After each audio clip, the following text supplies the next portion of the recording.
Selamat pagi. Selamat pagi, Pak. Ya, baik. Mohon maaf ya, ini tadi agak mundur 15 menitan ya. Sudah pada gabung semua, ini ada 30 orang. Baik, kita akan mulai kuliah pada pagi hari ini untuk mata kuliah Psikososial dan Budaya dalam Keperawatan. Pertemuan yang ketiga. Benar ya? Ya, Pak. Baik ya, jadi silahkan kalau mau menyiapkan alat tulis atau nanti di screenshot PPT saya yang penting ya, karena di akhir biasa kita akan melakukan evaluasi dengan cara mahasiswa mengerjakan tugas, mengerjakan soal ya, kemudian diupload di kampus sesuai dengan waktunya. Baik, kita mulai. Sebelumnya kita berdoa menurut agama dan keyakinan masing-masing. Berdoa dipersilakan. Bismillah.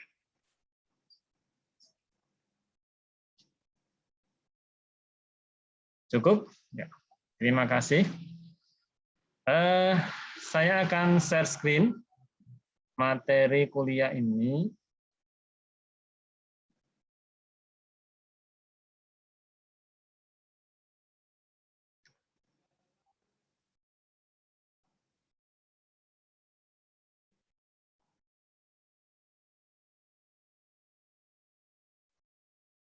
Sudah bisa melihat share screen saya?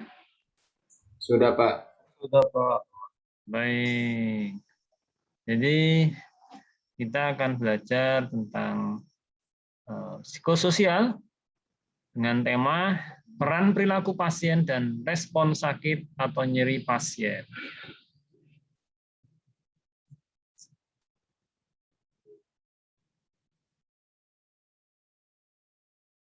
Iya. Di sini kita selaku calon ya, kita masih calon untuk terjun di dunia kesehatan, mau jadi perawat kesehatan atau bergerak di bidang kesehatan yang lain, kita perlu mengetahui terkait dengan peran perilaku pasien. Juga kita perlu tahu tentang respon sakit atau nyeri pasien. Karena hal ini kalau kita sebagai tenaga kesehatan di rumah sakit ini sering dijumpai ya. Jadi kita perlu ya memberikan pelayanan yang baik kepada klien, kepada pasien ya, dengan cara kita nanti bisa menempatkan diri sebagai perawat yang mampu menanggapi perilaku pasien yang berbagai macam ya. Juga mampu mengelola nyeri yang ada pada pasien, baik itu dengan cara farmakologik maupun non farmakologik.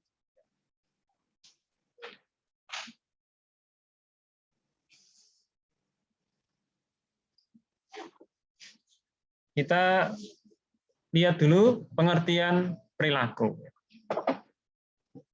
Perilaku didefinisikan menurut sebuah sumber sebagai semua kegiatan atau aktivitas manusia, baik yang bisa diamati langsung maupun yang tidak bisa diamati oleh pihak luar. Itu definisi dari perilaku menurut sebuah sumber. Sehingga di sini kalau kita ya memberikan pelayanan pada pasien, pada klien, kita tentunya akan melihat atau mengamati perilaku pasien. Ya, kita akan mengamati aktivitas pasien, terutama yang bisa kita amati ya. Yang bisa kita amati ya, terutama ketika kita melakukan pengkajian, ketika kita melakukan pemberian terapi, pemberian tindakan keperawatan, itu perilaku klien bisa kita amati. Tapi ada juga yang perilaku klien yang memang tidak bisa kita amati ya. Artinya di luar pengamatan kita. Ya ini karena perawat itu ya shift jaganya dibagi 3 ya. Jadi perawat yang pertama itu nanti biasanya dinas pagi jam 7 sampai jam 2, selanjutnya nanti jam 2 sampai jam 9 malam, dan yang berikutnya jam 9 malam sampai jam 7. Itu shift-shiftan ya. Jadi seorang perawat yang tugas di sebuah rumah sakit, sebuah ruangan di rumah sakit itu akan bisa mengamati sejauh shift tugasnya, akan bisa mengamati perilaku klien sejauh dia itu bertugas. Kemudian kalau sudah dia tidak bertugas atau shift-nya berganti, itu tentu di luar pengamatannya. Jadi ada perilaku yang memang tidak bisa diamati secara langsung oleh pihak luar, termasuk perawat ya, yang dalam hal ini mengamati klien atau pasien. Itu pengertian tentang perilaku ya. Kemudian tadi ada pengertian tentang peran ya, peran pasien ya. Perilaku peran pasiennya. Sekarang perilaku sudah didefinisikan. Kemudian kita definisikan terkait dengan pasiennya. Apa sih yang dinamakan pasien? Dalam undang-undang disebutkan bahwa pasien itu setiap orang yang melakukan konsultasi masalah kesehatannya untuk memperoleh pelayanan kesehatan yang diperlukan, baik secara langsung maupun tidak langsung kepada dokter atau dokter gigi, ya, atau kepada tim kesehatan yang lain. Jadi di sini pasien ini disebut sebagai pasien karena dia berkonsultasi ya terhadap kesehatannya kepada tim kesehatan.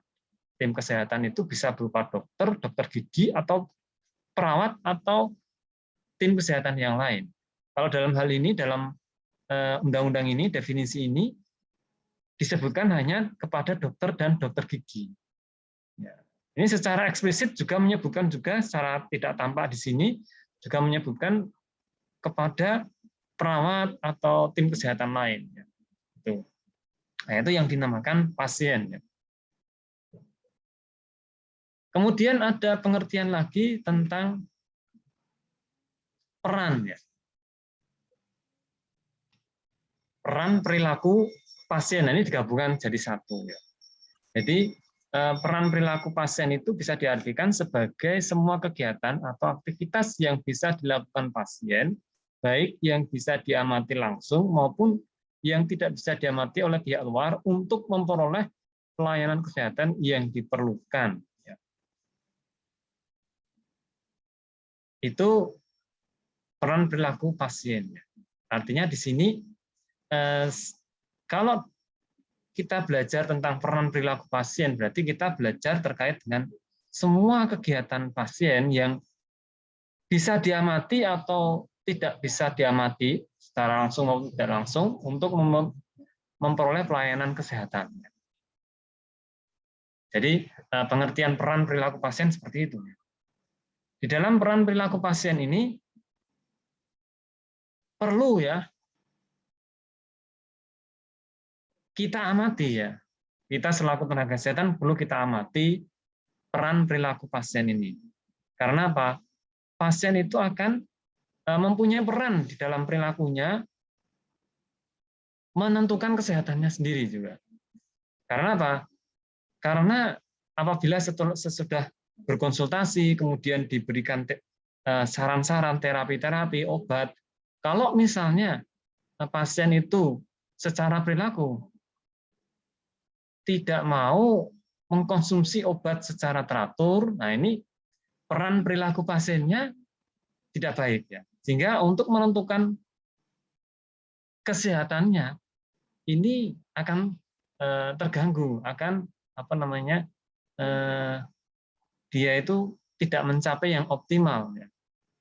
Jadi di sini memang pasien itu juga berperan penting di dalam penyembuhan dirinya. Jadi pasien punya peran untuk kesembuhan dirinya, intinya itu. Jadi kita selaku tim kesehatan ini bersifat membantu ya, membantu pasien itu dari yang mempunyai masalah kesehatan, kita bantu dengan cara yang sesuai kewenangan kita untuk pasien itu bisa terbebas dari gangguan kesehatan. Nah ini peran perilaku pasien itu juga menentukan dari kesehatannya sendiri.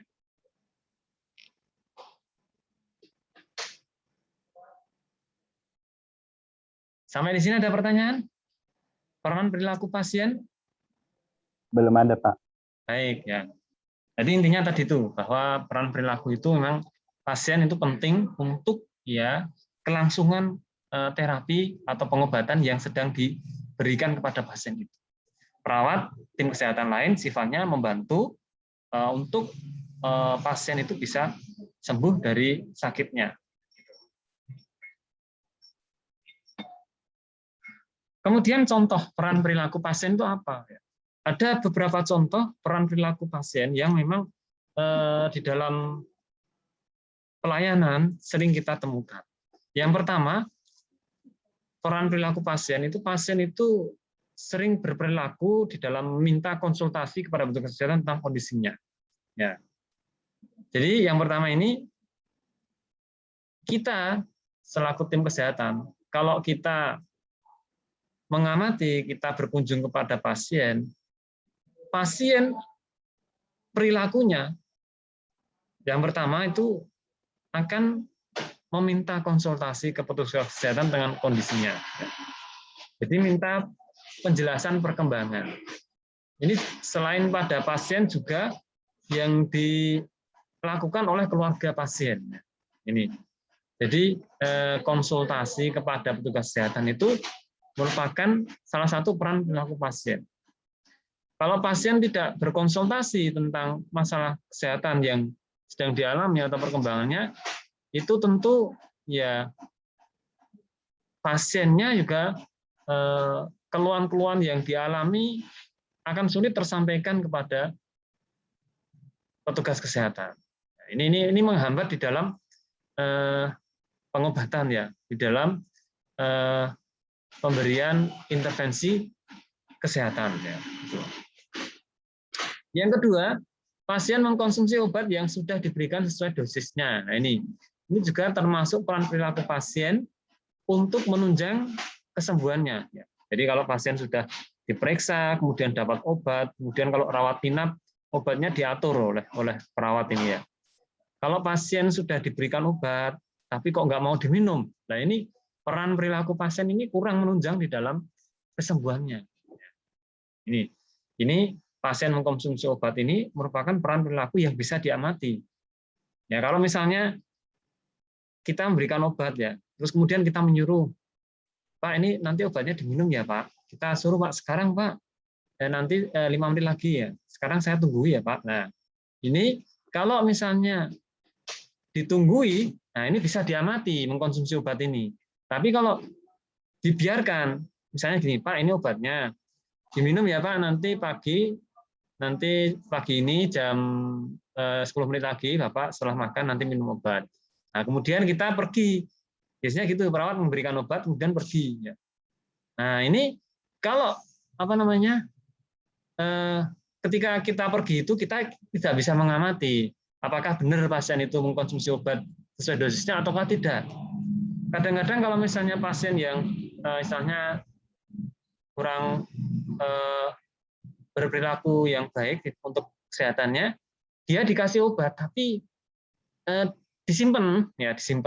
Kalau nanti ditanya sudah diminum obatnya, sudah, padahal dia hanya disimpan ya.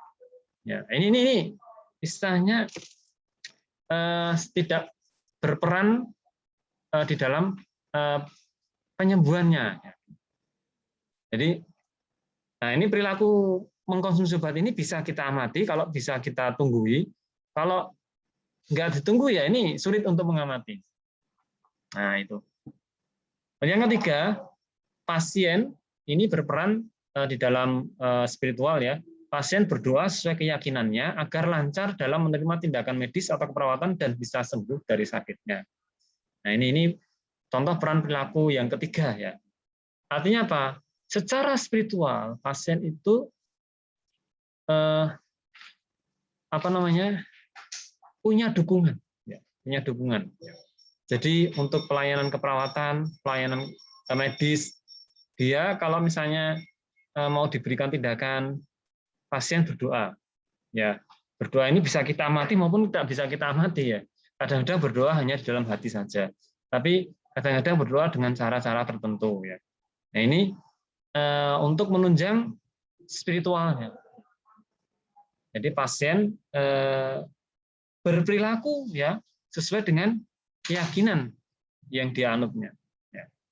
Ini akan menunjang ya kesembuhan dari pasien itu. Akan memperlancar tindakan medis atau tindakan perawatan yang akan dilakukan.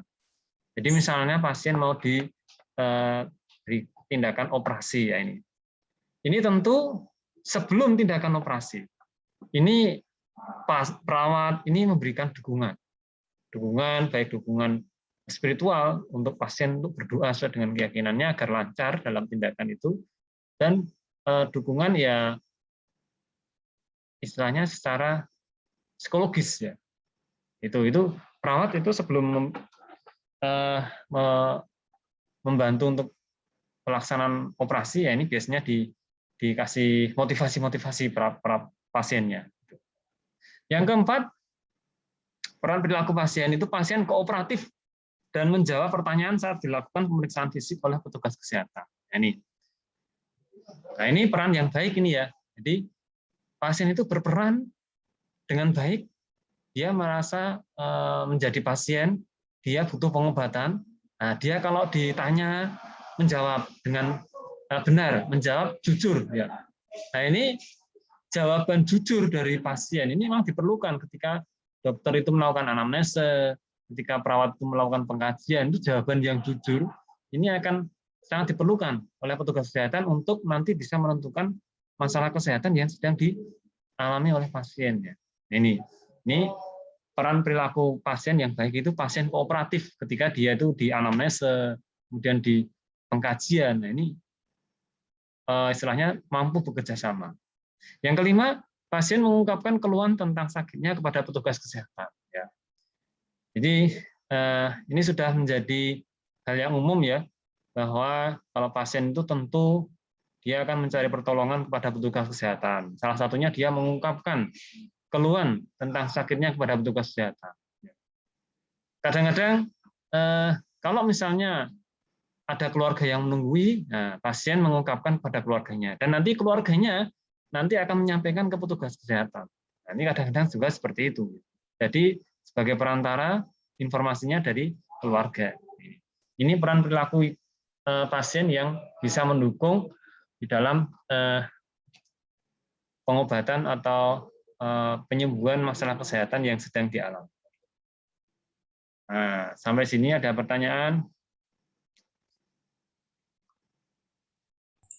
Belum ada, Pak. Ya.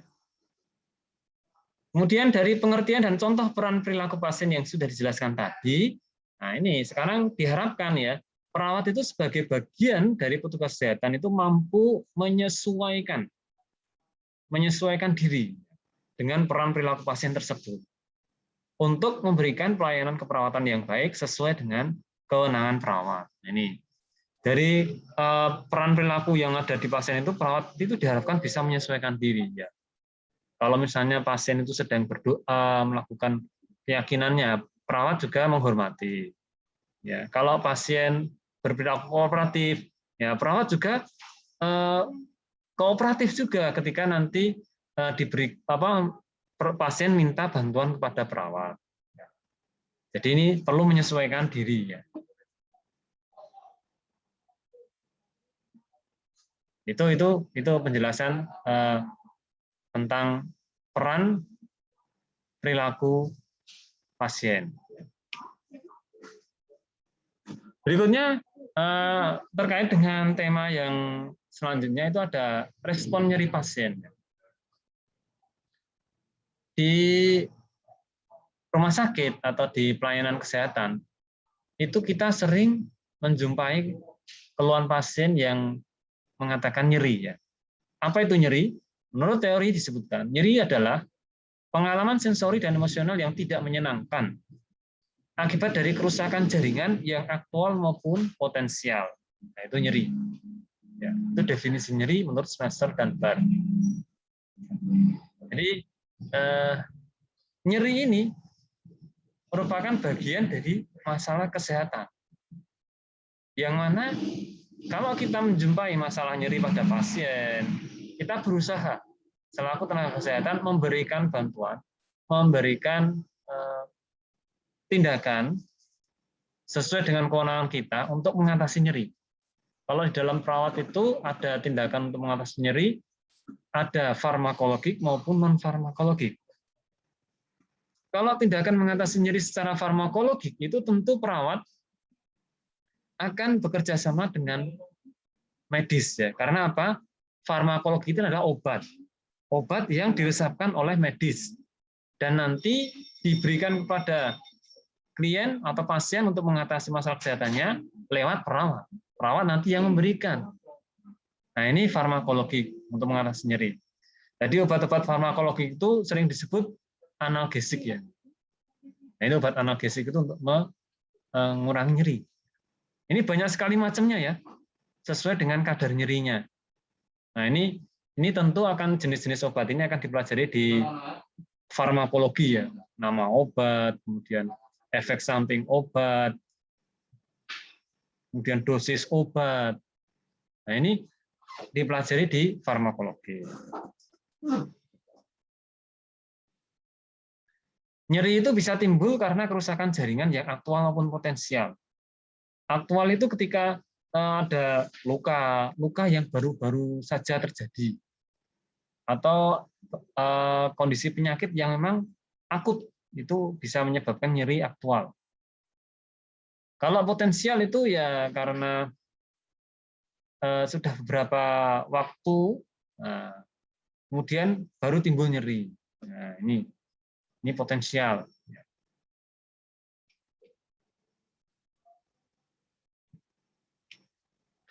Berikutnya berdasarkan sifatnya, nyeri dibagi menjadi beberapa ya. Yang pertama nyeri fisiologis. Nah, nyeri fisiologis adalah sensor normal yang berfungsi sebagai alat proteksi tubuh. Nah, itu nyeri fisiologis ya. Artinya apa? Kalau orang mengalami nyeri fisiologis ini dikatakan normal. Artinya apa? Ya itu memang sudah lumrah, sudah alaminya nyeri itu dialami oleh seseorang itu ya seperti itu, normalnya seperti itu. Kemudian ada juga nyeri patologis. Yang kedua nyeri patologis adalah sensor abnormal yang menderitakan seseorang. Nah, ini kebalikannya. Kalau tadi itu fisiologis itu normal karena itu bagian dari proteksi tubuh. Kalau yang selanjutnya adalah abnormal. Abnormal itu memang ada gangguan, ada penyakit, ada masalah kesehatan. Itu nyeri patologis, namanya aja patologis. Patologis itu terkait dengan penyakit ya. Itu ada dua berdasarkan sifatnya ya, fisiologis dan patologis. Untuk contoh ya fisiologis ya. Nyeri fisiologis itu contohnya ya, Anda mau BAB ya, itu merasa nyeri, mau nyeri tapi alami itu ya. Kalau sudah BAB, sudah keluar BAB-nya, hilang. Nah ini alami.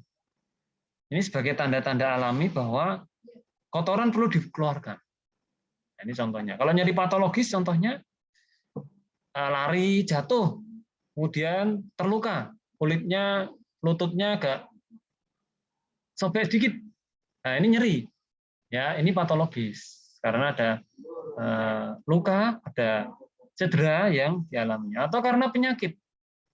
Penyakit misalnya penyakit DM ya. DM kemudian terdapat luka di kaki ya, ini sering nyeri ya. Nah, ini. Kemudian fisiologi nyeri.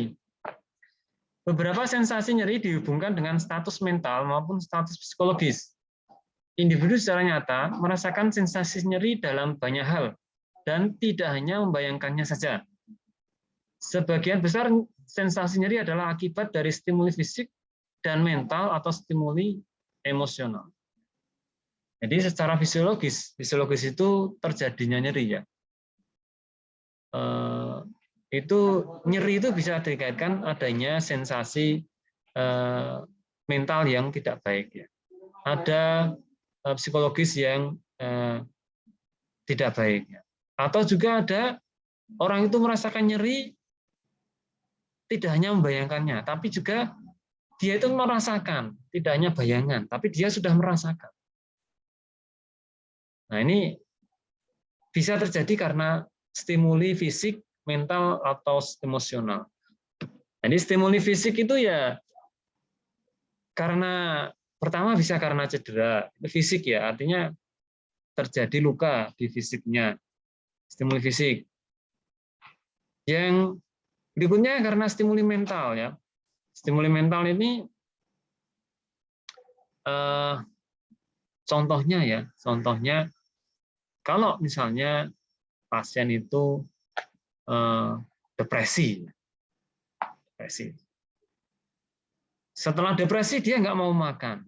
Setelah nggak mau makan, ya dia merasa nyeri perut. Karena apa? Karena akibat dari depresinya tadi. Pertama dari depresi menyebabkan nggak mau makan, banyak nyeri di perutnya, lambungnya kena.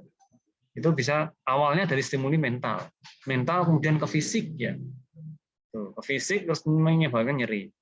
Juga karena emosional ya. Misalnya emosional itu stres ya. Stres misalnya yang banyak tuntutan, stres ya.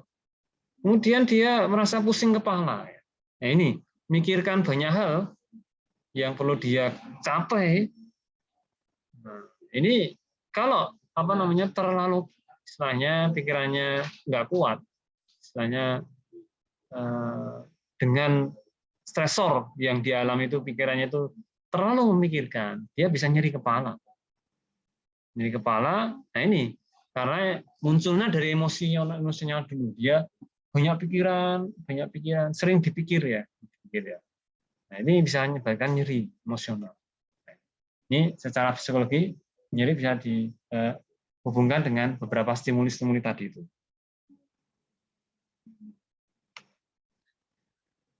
Berikutnya, klasifikasi nyeri berdasarkan waktu terjadinya. Kalau tadi berdasarkan sifatnya ya, ada fisiologis dan patologis. Sekarang berdasarkan waktu terjadinya. Ada beberapa ya. Ada beberapa klasifikasi nyeri. Yang pertama itu nyeri akut.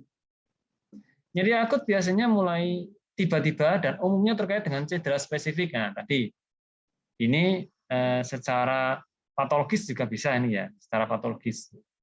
Termasuk nyeri patologis ya. Karena ada cedera spesifik ya. Bukan secara normalnya, bukan secara alaminya. Ini nyeri akut ya. Contohnya itu lari-lari, jatuh, luka tadi itu nyeri akut.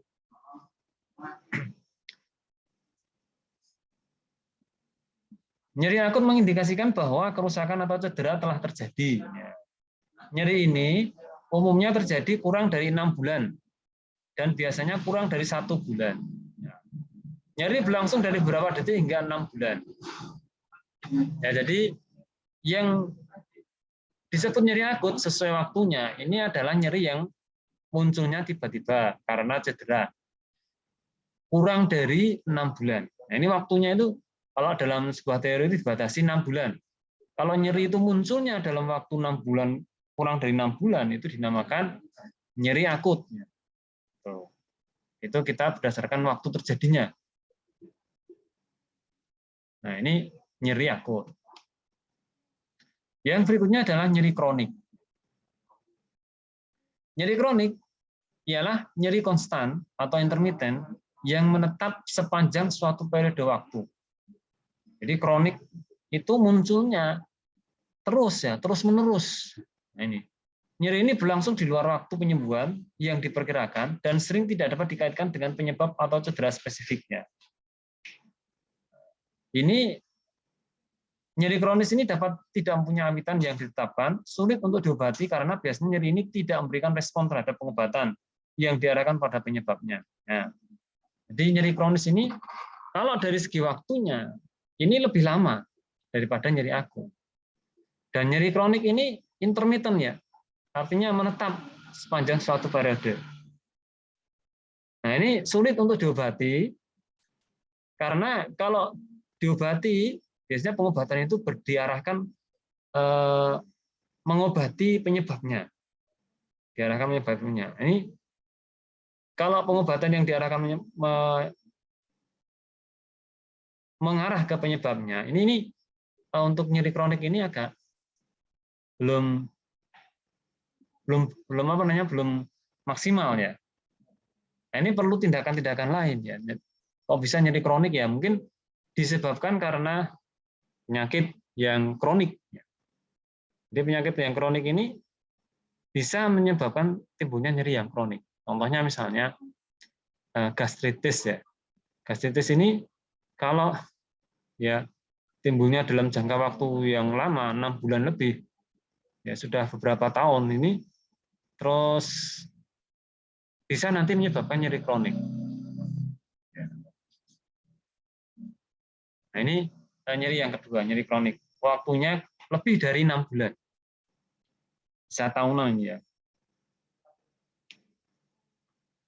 Ini respon nyeri pasien ya, di dalam mengukur respon nyeri ada beberapa cara. Yang pertama dengan skala angka ya, yang kedua dengan skala gambar ya. Atau juga kombinasi numeric scale and Wong-Baker ya. Jadi kalau skala angka itu diukur dengan angka 0 sampai 10 ya. 0 sampai 10 itu kalau 0 itu adalah tidak ada nyeri dan 10 itu sangat nyeri sekali ya. Sangat nyeri sekali. Ya. Ini dengan angka. Kalau digabungkan ya 0 itu gambarnya seperti ini. Kemudian 10 gambarnya seperti ini, mengkerut ini, nangis nih. Nah, ini kalau penggabungan skala nyeri ya. Jadi kalau kita mengukur skala nyeri ada tekniknya, ya bisa kita tanyakan kepada klien dengan angka 0 sampai 10 ditanyakan. Kalau 0 itu nyeri, tidak nyeri, kalau 10 itu sangat nyeri sekali. Ini milih angka berapa? Di angka berapa dia merasa nyeri? Kalau 5 tentu tengah-tengah ya, nyeri sedang ya. Nah, kalau 2 ini ya mulai agak nyeri. Nah, ini mulai nyeri, yang ke-6 ini sudah nyeri. Ke-7 sangat nyeri. Ke-8 sangat nyeri, 10 sangat nyeri sekali. Nah, ini diminta menyebutkan dari rentang angka 0 sampai 10 nyerinya di angka berapa Ibu? Kalau 0 itu enggak nyeri, kalau 10 itu sangat nyeri sekali. Ibu angka ke berapa Bu? Kalau 5 itu nyeri sedang. Kalau misalnya saya itu nyerinya ya Mas sampai kalau diangkakan 7 berarti nyeri ya, nyeri hampir mendekati sangat nyeri. Ya nyeri, tapi dia belum sangat nyeri sekali. Skalanya 7. Ya sudah nyeri. Mulai 5 ini 6 ini sudah nyeri. Ya. Ini untuk mengukur skala nyeri.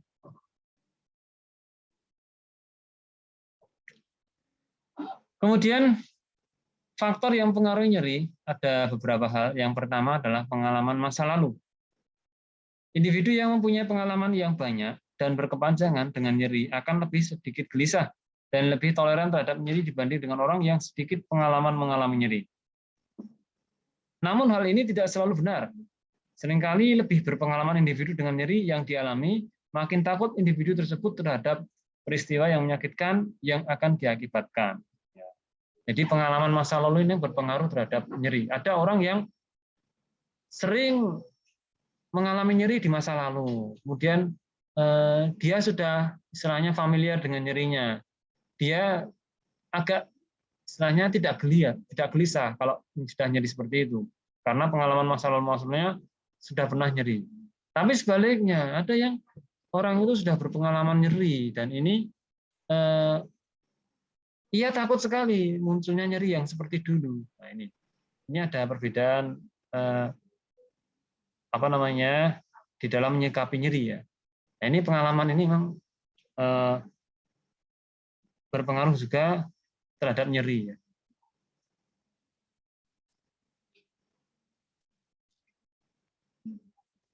Yang kedua ansietas ya. Ansietas itu kecemasan. hubungan antara nyeri dan ansietas itu bersifat kompleks ya. Jadi di dalam nyeri ya itu ada kaitannya dengan ansietas atau kecemasan. Ansietas bisa meningkatkan persepsi nyeri. Nah, kalau orang yang cemas itu ya bisa nanti menimbulkan nyeri kepala, gitu. Tetapi juga nyeri juga dapat menimbulkan suatu perasaan ansietas. Ya karena dia takut ya sakit ya nyeri. Nah, dia merasa nyeri sedikit, dia cemas. Nah ini, jadi ansietas sama nyeri ini ada kaitannya. Gitu. Dari sebuah sumber dikatakan suatu bukti bahwa stimulus nyeri mengaktifkan bagian limbik yang diyakini dapat mengendalikan emosi seseorang, khususnya ansietas. Sistem limbik dapat memproses reaksi emosi terhadap nyeri, yakni memperburuk atau menghilangkan nyeri. Ya, jadi di dalam otak manusia ini ada sistem limbik ya. Yang mana sistem limbik itu ada kaitannya dengan emosi ya. Dan emosi itu akan bisa mengendalikan ya munculnya kecemasan. Dan kalau kecemasan bisa dikendalikan, nanti nyeri juga bisa dikendalikan. Makanya di sistem limbik di otak manusia ini perlu di apa namanya istilahnya diberi masukan ya istilahnya diberikan motivasi sehingga dia ada di sistem limbiknya supaya kalau dia itu ansietas ya dia segera mencari jalan keluar, dia melakukan coping yang baik ya, sehingga tidak menyebabkan nyeri yang bisa memperburuk kesehatannya. Ini dari sebuah sumber menyebutkan seperti itu. Berikutnya faktor yang mempengaruhi nyeri menurut semester yang ketiga ada budaya. Keyakinan dan nilai-nilai budaya bisa mempengaruhi cara individu mengatasi nyeri. Individu mempelajari apa yang diharapkan dan apa yang diterima oleh kebudayaan mereka. Hal ini misalnya bagaimana bereaksi terhadap nyeri. Budaya, ya hasil budi dan daya manusia itu juga bisa mempengaruhi nyeri ya. Orang yang mempunyai budaya bahwa nyeri yang dialami itu akan sembuh ya, akan bisa diatasi ya dengan misalnya ramuan-ramuan tradisional. Ini bisa ini keyakinan terhadap budaya ini, terhadap nilai budaya ini akan ya mampu memberikan intervensi terhadap nyeri yang dialami.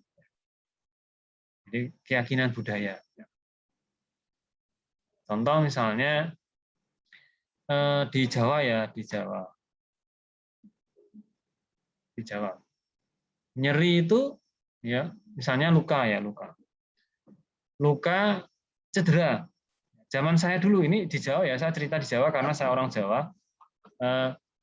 Saya diberikan pengetahuan dari orang tua saya, kalau ada luka di kulit ya, itu nanti dikunyahkan daun mandingan yang masih muda. Daun mandingan yang masih muda dikunyah, kemudian ditempel di situ. Di tempat luka nyeri akibat cedera itu. Nanti nyerinya akan mulai bisa berkurang dan cederanya akan bisa segera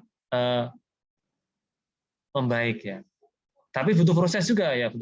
Itu seperti kalau di kimia itu seperti zat-zat yang bisa untuk membunuh kuman akibat cedera ya, bisa seperti betadin dan sebagainya ya.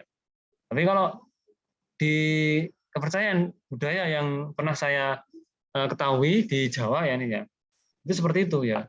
Daun mandingan muda, daun tumbuhan mandingan ada yang tahu? Daun tumbuhan mandingan, ada orang Jawa ini? Nah, ya, jadi kalau ada orang yang Jawa ini, kalau misalnya pernah tahu ini, ya bisa mengetahui ini ya. Jadi itu nyeri terkait dengan budaya. Contohnya seperti itu. Itu yang pernah saya alami ya. Kemudian ada perbedaan makna dan sikap terkait dengan nyeri di berbagai kelompok budaya. Ya, ini dari orang Jawa, orang Kalimantan, orang Sumatera, ini ada perbedaan di dalam menyikapi nyeri yang dialami. Suatu pemahaman tentang nyeri dari segi makna budaya akan membantu perawat dalam merencanakan asuhan perawatan yang relevan untuk klien dengan masalah nyeri. Di dalam melakukan asuhan keperawatan, tentu perawat akan melakukan pengkajian dahulu, yang mana pengkajian ini juga akan menanyakan terkait dengan budaya yang ada pada pasien. Dengan mengetahui budaya dari pasiennya, perawat akan mempermudah merencanakan tindakan keperawatan yang sesuai untuk mengatasi nyeri pasien yang sedang dialami. Nah ini, jadi pemahaman tentang nyeri dari segi makna budaya ini perlu diketahui oleh perawat pada kliennya, pada pasien, sehingga nanti askepnya bisa lancar, kemudian ya memberikan pelayanan yang baik kepada klien.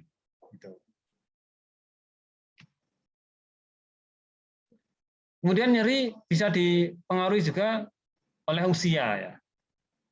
Usia merupakan faktor penting yang mempengaruhi nyeri, khususnya pada kelompok anak-anak dan lansia.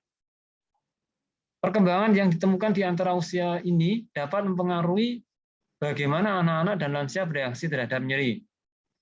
Anak-anak yang masih kecil mempunyai kesulitan mengungkapkan dan mengekspresikan nyeri. Nah ini usia. Jadi nyeri dipengaruhi juga oleh usia. Kalau anak-anak itu kadang sulit untuk mengekspresikan nyeri, hanya bisa nangis. Ya. Nangis. Ini anak-anak ya. Misalnya anak mau divaksin, mau diimunisasi, dia nggak apa-apa, pertama nggak apa-apa, tapi setelah disuntik nangis, ya nyeri dia. Nah, dia mengungkapkan dengan nyeri. Kemudian lansia juga. Kadang-kadang lansia itu juga hampir juga seperti anak-anak juga kadang-kadang. Jadi tidak semua. Jadi ini usia ini memang bisa mempengaruhi nyeri ya. Kalau dewasa bisa ini nanti menahan nyeri. Ketika mungkin divaksin, dia pertama kali nyeri, tapi dia nggak nangis, ya nggak nangis. Nah, ini usia ya.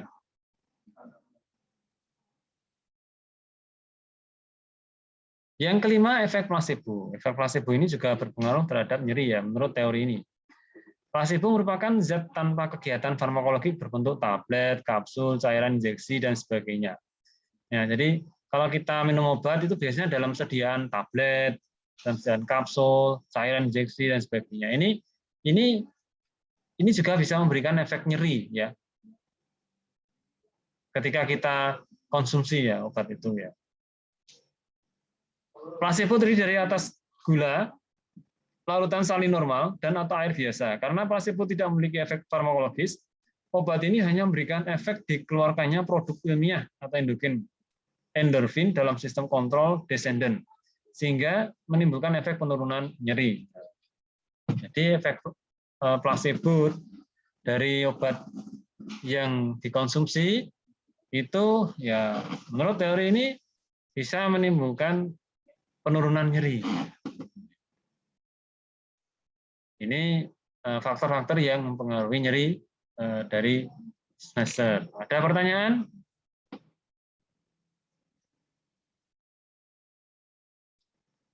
Kalau tidak ada pertanyaan, ini ada soal evaluasi ya. Tes. Ya Pak. Ya Pak. Nah, ini ada soal evaluasi. Nanti silahkan soal ini ditulis ya. Ini gampang soalnya. Hanya ingin mengetahui sejauh mana Anda menangkap ya materi kuliah yang saya sampaikan.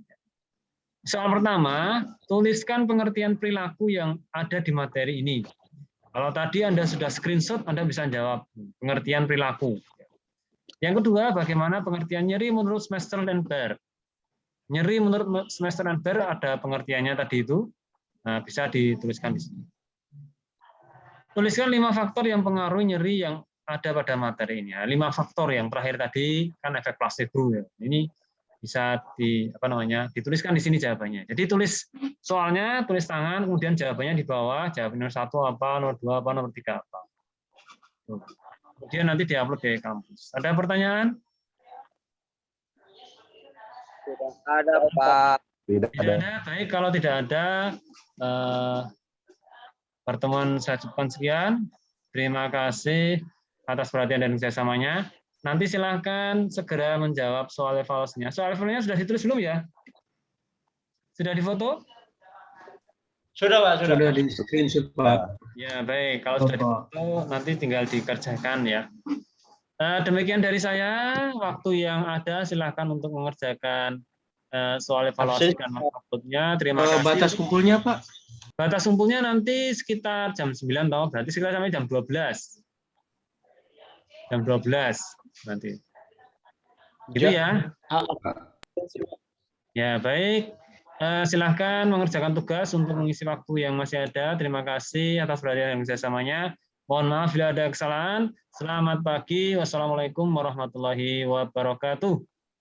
Waalaikumsalam warahmatullahi wabarakatuh. Waalaikumsalam warahmatullahi wabarakatuh.